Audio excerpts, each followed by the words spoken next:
It's a very popular place to live, Bristol, so rents are high. Clients are having to pick between feeding their families or paying the rent.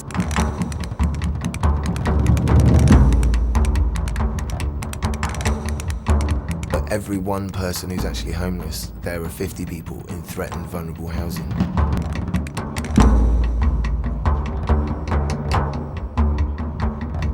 You can go from month to month not knowing if you're going to have a roof over your head.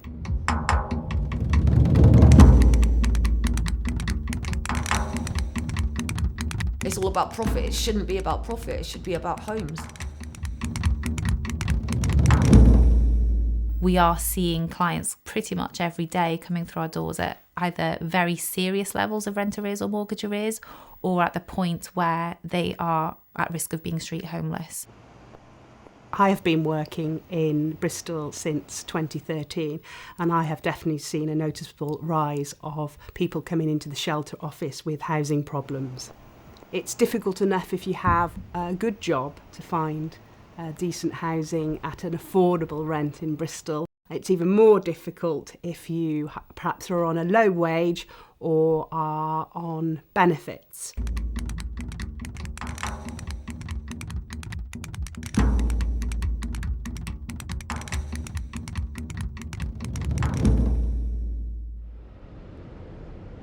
I feel constantly insecure. If he actually kicks me out, I have no money for a deposit, I have no spare money for paying agency fees.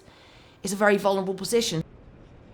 Living in private rented accommodation can be utterly terrifying. If you haven't got, it sounds mad, £1,000, but the average is £800 to £1,000 needed for a month's rent in advance and a deposit on a new place. No one's got that kind of money lying around. So you end up having to put up with a lot of things that you wouldn't normally. Boilers not working, mouldy walls, rubbish around the place. I have actually been homeless myself. It was many years ago, but I do very much remember the feeling of the cold, of the concrete underneath you. When chucking out time comes, especially the clubs, it can get dangerous.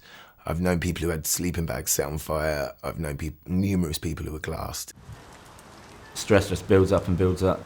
No matter where you go, everywhere seems to be owned by someone.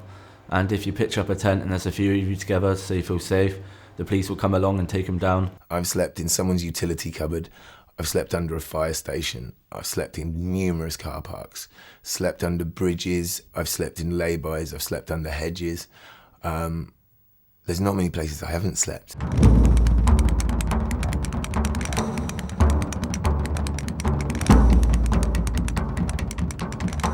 Even if you're sleeping on someone's sofa, people are thinking, well, you're not technically homeless. Well, you are, because you feel really awkward, because then people may want to help, but they got their own family, their own lives, and it is really embarrassing and really awkward being in the middle of their lives all the time.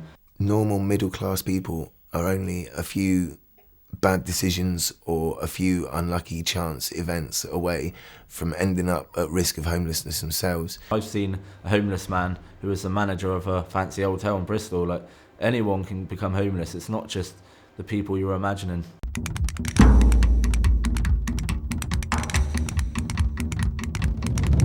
It might look as if there's nothing that you can do, but we always say there's something that can be done.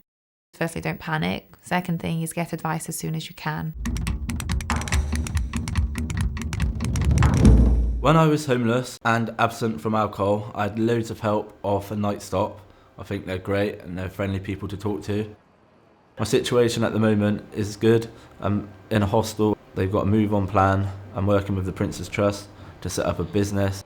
And I just genuinely really want change for myself now. I'm getting to that age and I believe I can do it. I'd been homeless and on the waiting list for 10 years. When the guy offered me the flat, I was trying to say to him, I'm so happy I could hug you. And I got as far as saying, I'm so happy I could. And then I just grabbed him and gave him a big bear hug.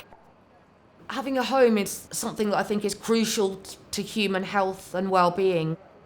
I don't think home should be a luxury. I think home is a right.